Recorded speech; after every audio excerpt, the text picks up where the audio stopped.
हम लोग बात करने वाले हैं प्रकाश का परावर्तन, जो कि फिजिक्स का पहला चैप्टर है। ठीक है, इसमें सबसे पहले देखते हैं प्रकाश किसे कहते हैं। प्रकाश एक ऊर्जा है जो हमें किसी भी वस्तु को देखने में सहायता प्रदान करता है। जैसे कि आप हमें देख रहे हैं, हम इसे देख रहे हैं, वो प्रकाश ही के कारण। अगर प्रकाश नहीं रहता, ना हम आपको देख पाते, ना इसे देख पाते, ना आप हमें देख पाते। प्रकाश क्या है? प्रकाश एक ऊर्जा है जो हमें किसी वस्तु को देखने में सहायता प्रदान करती है। उसके बाद आते हैं द्युत, यानी कि लुमिनियस किसे कहते हैं? तो वह पदार्थ जो प्रकाश उत्पन्न करता है उसे द्युत कहते हैं। एग्जाम्पल की बात करें तो एग्जाम्पल में क्या होगा? सूर्य होगा, ठीक, मोबाइल होगा और etc होगा। ये सब क्या करता है? प्रकाश उत्पन्न करता है, इसीलिए सबको हम द्युत कहते हैं। अब आते हैं अद्वितीय यानी नॉन लुमिनियस किसे कहते हैं? तो वह पदार्थ जो प्रकाश उत्पन्न नहीं करता है उसे नॉन लुमिनियस कहते हैं। एग्जाम्पल की बात करें तो एग्जाम्पल में हो गया बोर्ड, मार्कर, पेन etc। ठीक, अब आते हैं प्रकाश का स्रोत पर, यानी सोर्स ऑफ लाइट किसे कहते हैं? जिस पदार्थ से प्रकाश की उत्पत्ति होती है उसी को हम लोग प्रकाश का स्रोत कहते हैं, यानी सोर्स ऑफ लाइट कहते हैं। ये दो प्रकार का है, एक मानव निर्मित प्रकाश का स्रोत और प्राकृतिक निर्मित प्रकाश का स्रोत। प्राकृतिक के द्वारा निर्मित प्रकाश के स्रोत को प्राकृतिक निर्मित प्रकाश का स्रोत कहते हैं, मानव के द्वारा निर्मित प्रकाश को मानव निर्मित प्रकाश का स्रोत कहते हैं। ठीक है, वो सब बुक में नहीं है, लेकिन नॉर्मली हम पढ़ा रहे। उसके बाद आते हैं किरण पे, यानी कि रे किसे कहते हैं? प्रकाश जिस रेखा पर गमन करती है उसी को हम लोग किरण कहते हैं, और ये हमेशा सीधी रेखा पर गमन करती है। ठीक है, प्रकाश जिस रेखा पर गमन करेगी उसी को हम लोग क्या कहेंगे? किरण कहेंगे। उसके बाद आते हैं बात, किरण पुंज किसे कहते हैं? किरणों के समूह को किरण पुंज कहते हैं। ये किरणों के समूह को किरण पुंज कहते हैं। तो देखिए,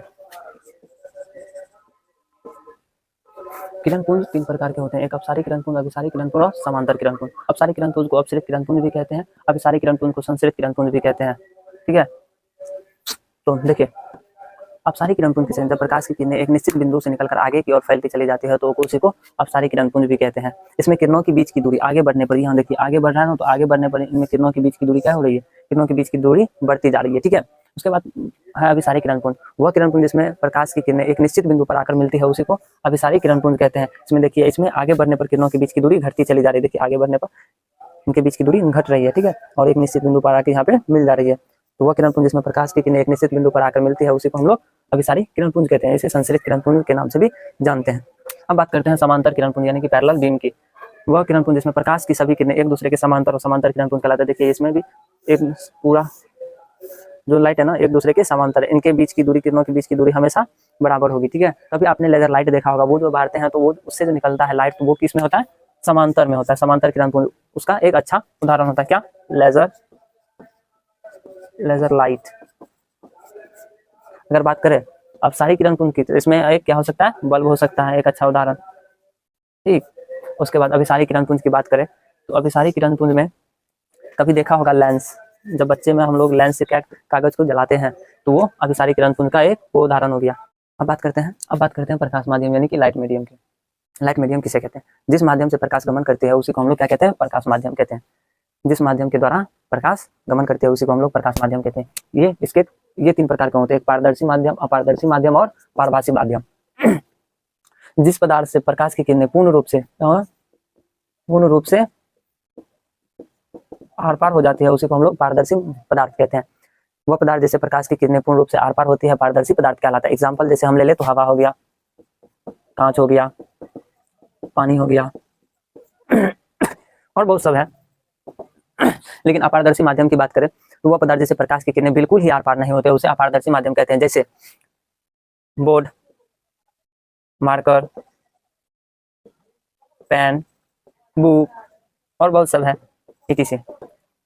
पारभासी माध्यम वह माध्यम जिससे प्रकाश की कुछ ही किरणें आर पार होती है उसी को हम लोग पारभासी माध्यम कहते हैं। एग्जाम्पल में जैसे तेल लगा हुआ कागज, तेल लगा हुआ कागज, घिसा हुआ कांच etc। ठीक है, जैसे कि देख लीजिए, आप देख रहे होंगे कुछ लाइट इससे आ जा रही होगी। ठीक है, क्योंकि इसमें हमने यहाँ पे तेल लगा दिया, तो तेल लगा हुआ कागज जिसमें प्रकाश की कुछ ही किरणें आर पार होती है। स्क्रीनशॉट लीजिए और आगे बढ़ते हैं। चलिए, अब इस प्रकाश के परावर्तन पर आने से पहले ये थोड़ा बेसिक चीज है जिसे आपको पता होना चाहिए। ठीक है, तो पहले देखते हैं परावर्तक सतह। परावर्तक सतह क्या होता है? वह सतह जिस पर प्रकाश के परावर्तन की घटना होती है उसी को हम लोग परावर्तक सतह कहते हैं। वह सतह जिस पर प्रकाश के परावर्तन की घटना होती है उसी को हम लोग परावर्तक सतह है। यहाँ पे अगर इस फिगर को देखा जाए तो यहाँ पे XY क्या है? XY परावर्तक सतह है। ठीक है, और उसके बाद बात करते हैं आपतित किरण। परावर्तक सतह यानी कि परावर्तक सतह पर आने वाली किरण को हम लोग आपतित किरण कहते हैं। परावर्तक सतह पर आने वाली किरण को हम लोग क्या कहते हैं? आपतित किरण कहते हैं। ठीक है, यहाँ पे AO क्या है? आपतित किरण है। AO क्या है? आपतित किरण है। ठीक है, उसके बाद बात करते हैं परावर्तित किरण। परावर्तक सतह यानी परावर्तक सतह पर आकर लौटने वाली किरण को क्या कहते हैं? परावर्तित किरण कहते हैं। यहाँ परावर्तित किरण OB है, तो परावर्तित किरण क्या होगा? OB। परावर्तक सतह पर आकर लौटने वाली किरण को परावर्तित किरण कहते हैं। उसके बाद बात करते हैं अभिलंब। परावर्तक सतह पर लंबवत रेखाखंड को अभिलंब कहते हैं। परावर्तक सतह पर लंबवत रेखाखंड को क्या कहेंगे? अभिलंब कहेंगे। इसे हमेशा N से डिनोट किया जाता है। ठीक है, उसके बाद बात करते हैं आपतन कोण। इसकी आपतन कोण की, तो देखो आपतित किरण तथा अभिलंब के बीच के कोण को क्या कहेंगे? आपतन कोण। आपतित किरण तथा अभिलंब के बीच के कोण को आपतन कोण। इसे एंगल I से डिनोट किया जाता है। यहाँ पे एंगल AON क्या है? आपतित किरण, आपतन कोण है। ठीक है, उसके बाद बात करते हैं परावर्तन कोण। तो देखो परावर्तित किरण तथा अभिलंब के बीच के कोण को परावर्तन कोण कहते हैं। इसे एंगल R से डिनोट किया जाता है। तो यहाँ पे एंगल NOB क्या है? LOB परावर्तन कोण है, या इसे ऐसे भी लिख सकते हो एंगल BON, कोई बात नहीं। ठीक है, तो अब हम लोग पढ़ेंगे प्रकाश का परावर्तन। प्रकाश का परावर्तन किसे कहते हैं? जब प्रकाश की किरणें किसी सतह से टकराकर वापस लौट जाती है तो इस घटना को प्रकाश का परावर्तन कहते हैं। देखो जब प्रकाश की किरण, यह होगी आपका परावर्तक सतह,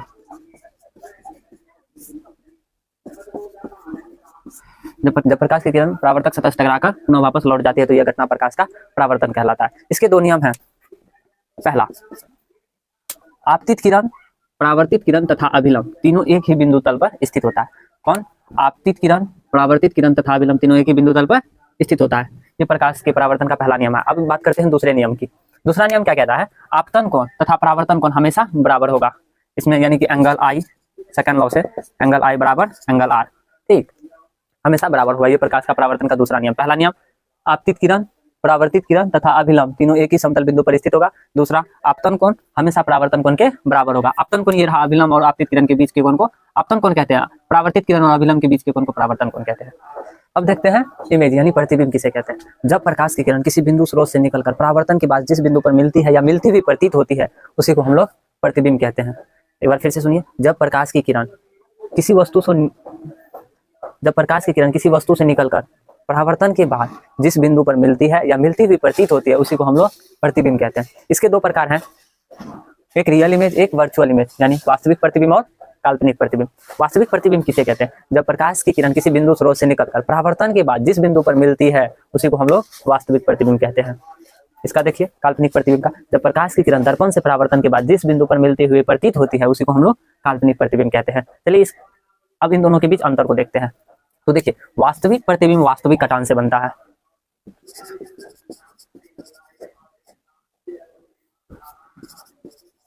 वास्तविक कटान से बनता है और ये आभासी कटान से बनता है, या काल्पनिक कटान भी बोल सकते हैं। ठीक है, इसे पर्दे पर उतारा जा सकता है, इसे पर्दे पर उतारा जा सकता है, इसे पर्दे पर नहीं उतारा जा सकता है, पर्दे पर नहीं उतारा जा सकता। यह प्रतिबिंब हमेशा उल्टा होता है, ये हमेशा सीधा होता है, हमेशा सीधा होता है। यह दर्पण के सामने बनता है, ये पीछे बनता है। ठीक है, तो देखिए जब भी आपको अंतर पूछे तो आप ये लिख दीजिए। देखिए, वास्तविक प्रतिबिंब वास्तविक कटान से बनता है।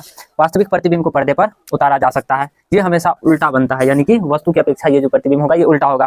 ठीक, और ये दर्पण के सामने बनता है। ठीक है, काल्पनिक प्रतिबिंब की बात करते हैं तो ये आभासी कटान से बनता है, इसे पर्दा पर उतारा नहीं जा सकता है, ये हमेशा सीधा होता है, वस्तु की अपेक्षा ये हमेशा सीधा होता है और ये दर्पण के पीछे बनता है। ठीक है, आप स्क्रीनशॉट लेना चाहते हैं तो ले सकते हैं। देखते हैं समतल दर्पण के कुछ गुण के बारे में। तो सबसे पहले ये हमने एक बना लिया समतल दर्पण, और ये रहा एक वस्तु जिसका प्रतिबिंब यहाँ बना। ठीक, इसे ए से डिनोट करें, इसे बी से। ठीक, अब देखिए, तो पहले एक बात जो आगे हम बताएंगे, किसी भी वस्तु के प्रतिबिंब बनाने के लिए मिनिमम यानी कम से कम 2 किरण आरेख की आवश्यकता होती है। उससे ज्यादा हो सकता है, अनंत भी हो सकता है, लेकिन कम से कम 2 किरण आरेख चाहिए किसी भी वस्तु का प्रतिबिंब बनाने के लिए। तो इसमें भी एक ये किरण है और एक ये किरण है। तो ये समतल दर्पण है, यहाँ वस्तु है और इसका प्रतिबिंब इस साइड बना। ठीक है, तो देखिए इसके कुछ गुण। समतल दर्पण के द्वारा प्रतिबिंब जो होता है हमेशा आभासी, क्या आभासी और सीधा बनता है। एक एरो हो गया, समतल दर्पण द्वारा प्रतिबिंब जो होता है वो क्या होगा? आभासी या इसी को काल्पनिक भी कहते हो, आभासी और सीधा बनता है, आभासी और सीधा बनता है। समतल दर्पण से वस्तु की दूरी, यानी यहाँ से ये वस्तु की दूरी, समतल दर्पण से वस्तु की दूरी तथा समतल दर्पण से प्रतिबिंब की दूरी हमेशा समान होती है, यानी कि वस्तु की दूरी बराबर प्रतिबिंब की दूरी,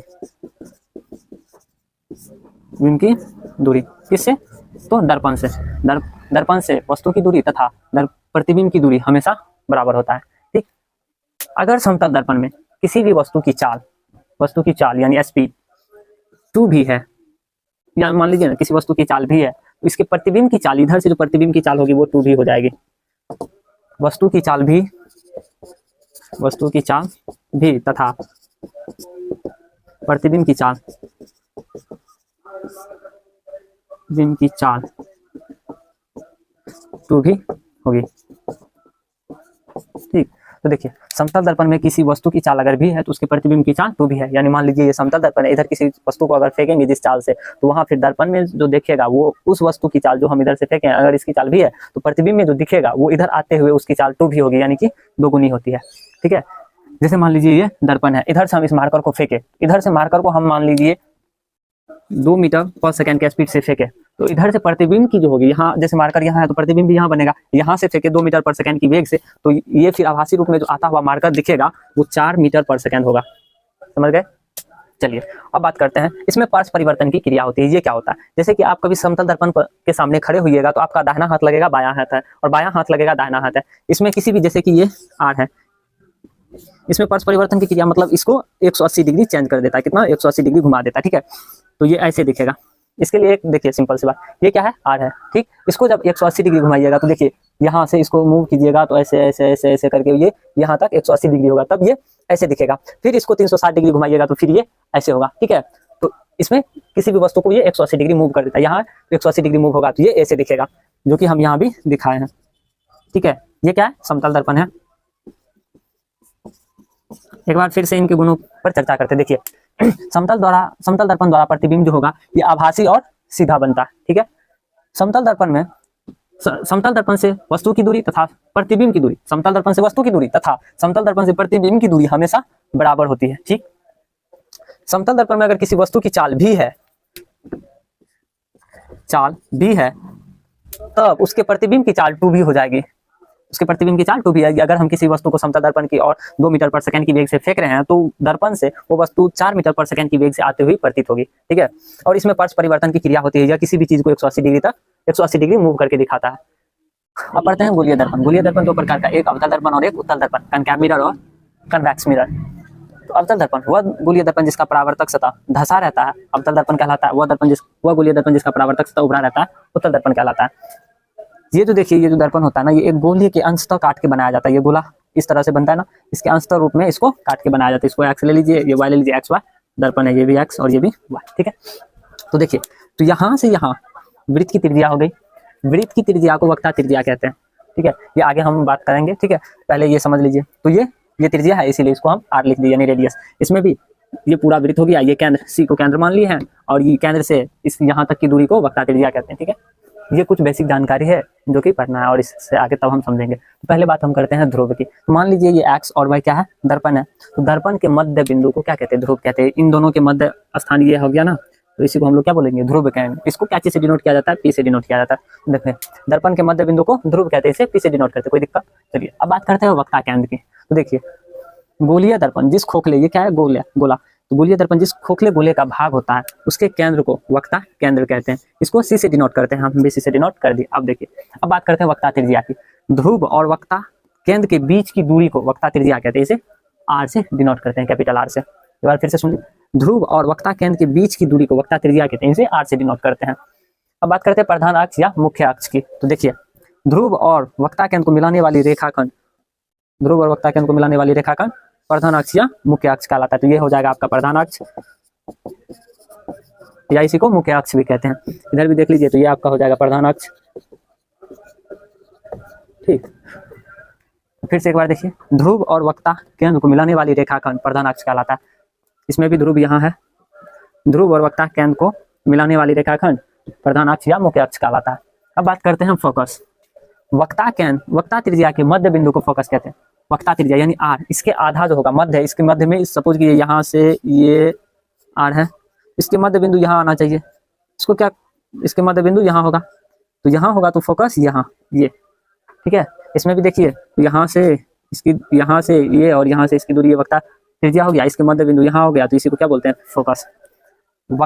वक्ता त्रिज्या के मध्य बिंदु, वक्ता त्रिज्या के मध्य बिंदु को फोकस कहते हैं, इसे कैपिटल एफ से डिनोट किया जाता है, कोई दिक्कत। अब बात करते हैं हम फोकस दूरी यानी कि स्मॉल एफ की। तो देखिए ध्रुव और फोकस के बीच की दूरी को फोकस दूरी कहते हैं, इसे कैपिटल स्मॉल एफ से डिनोट किया जाता है। ध्रुव और फोकस के बीच की दूरी को फोकस दूरी कहते हैं, इसे कैपिटल स्मॉल एफ से डिनोट किया जाता है। एक बार फिर से नजर डालते हैं, ध्रुव दर्पण के मध्य बिंदु को ध्रुव कहते हैं, यानी एक्स वाई एक गोलीय दर्पण है, इसके मध्य बिंदु को क्या कहते हैं, ध्रुव कहते हैं। इसमें भी एक्स वाई दर्पण हो गया, इसका मध्य बिंदु ये रहा, तो इसी को हम लोग क्या कहेंगे, ध्रुव कहेंगे, इसे पी से डिनोट करते हैं। उसके बाद बात करते हैं वक्ता त्रिज्या। तो गोलीय दर्पण जिस खोखले गोले का भाग होता है उसके केंद्र को क्या कहते हैं, वक्ता केंद्र कहते हैं। इसमें भी ये क्या है, गोलीय दर्पण है और इस ये खोखला गोला है, इसके केंद्र को, ये रहा केंद्र, तो इसी केंद्र को हम लोग क्या कहते हैं, वक्ता केंद्र कहते हैं, इसे कैपिटल सी से डिनोट करते हैं। उसके बाद बात करते हैं वक्ता त्रिज्या की। तो देखिए ध्रुव और वक्ता केंद्र के बीच की दूरी को वक्ता त्रिज्या कहते हैं, इसको यहाँ से हटा दीजिए, ये आपका ध्रुव और वक्ता केंद्र के बीच की दूरी को वक्ता त्रिज्या कहते हैं। इसमें भी ध्रुव और वक्ता केंद्र के बीच की दूरी को वक्ता त्रिज्या कहते हैं। वक्ता त्रिज्या के मध्य बिंदु को फोकस कहते हैं, वक्ता त्रिज्या के मध्य बिंदु को फोकस कहते हैं। और फिर ध्रुव और फोकस के बीच की दूरी को फोकस दूरी कहते हैं, कोई दिक्कत। ये हो गया आपका ध्रुव, ये हो गया वक्ता केंद्र, यहाँ से जिसकी बीच की दूरी वक्ता त्रिज्या कहलाएगी। फिर वक्ता त्रिज्या के मध्य बिंदु ये हो गया, तो इसी को हम लोग फोकस कहेंगे, ठीक। उसके बाद ध्रुव और फोकस के बीच की दूरी को फोकस दूरी कहेंगे। प्रधान अक्ष छूट गया, तो देखिए देखते हैं, ध्रुव और वक्ता केंद्र को मिलाने वाली रेखाखंड प्रधान अक्ष कहलाती है। ध्रुव और वक्ता केंद्र को मिलाने वाली रेखाखंड प्रधान अक्ष कहलाती है, ठीक है। मिलते हैं आप आपसे अगले वीडियो में। जय हिंद।